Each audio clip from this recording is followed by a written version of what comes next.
So you don't think an 18 or a 20-year-old's ready for that mindset? It depends upon the 18 or 20-year-old, but it's very rare. It's very rare, and particularly in today's environment. I mean, we've talked about this before. Today's, alcohol guzzling environment of just a very degraded human existence. The worst. I think the worst conditions that any generation has ever seen. The level of degradation. It's you got to be a pretty rare person to overcome that. Yeah. That sort of influence. So do you ever think about success? Not really. It's a pretty open question. Like, how about wealth or money? Is that ever, you don't really do anything about that, right? You don't talk much about it. Does that mean anything to you?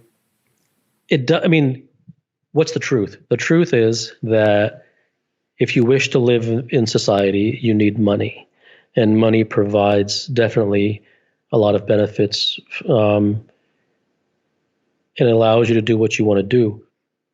But aside from that one truth, money doesn't really inspire me. It's never a goal for you. No, I mean it is from money is there, like it's a ghost in the corner, right? That everyone needs some, right, to live in the world. But just from that basic necessity standpoint, like there's nothing that I do that I'm driven by money to do. Absolutely not. I mean that in fact I'm driven by, if someone wants, to read what I have or to whatever it is, that they should have skin in the game. That means something to me. Absolutely. Don't come to me asking stuff for free. But from the standpoint of, me cashing a check, I can't think of anything more uninspiring to me. It just doesn't do it for me. I'm not saying that's good or bad, right? The person who's driven by money, that's not bad. I'm just saying that's just not it just isn't there.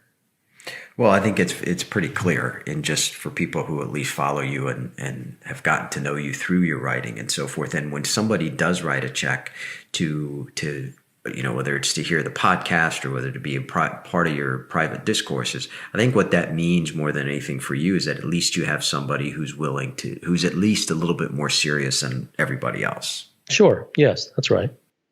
A couple things that I read that I want you to comment on. Every person in your life is hindering you in ways that you will never know. Absolutely. That's absolutely true. In every way. You'll. Do you trust? And I guess do I trust? It depends. What do you mean by trust? Trust the integrity of some people around you. I mean, if everybody's hindering you, last time we talked a little bit about it from the standpoint of attachment, right? Well, everyone is hindering you, not because they're trying to physically block you. They're hindering you because they're not of the DNA that's going to accelerate you. That's how they're hindering you, not by what they do, but by who they are. So do you just not have any friends unless they fall into that 0.001%? Who, me? Yeah. Or do you mean you, like in general, or are you asking me? Well, I'm asking you. No, I don't have any friends. Well, they're 0.001%, right? Yeah, relationships. I'm a total loner hermit. I mean, the only difference is that I literally don't live in a cave. But you work with people. But I do live in a cave figuratively. Right, but you work with people. People come to you. I do, but very little. I do, but I think eventually that's going to go away too. Yeah, I'm sure. Yeah, I don't really have a lot of interest in talking to people.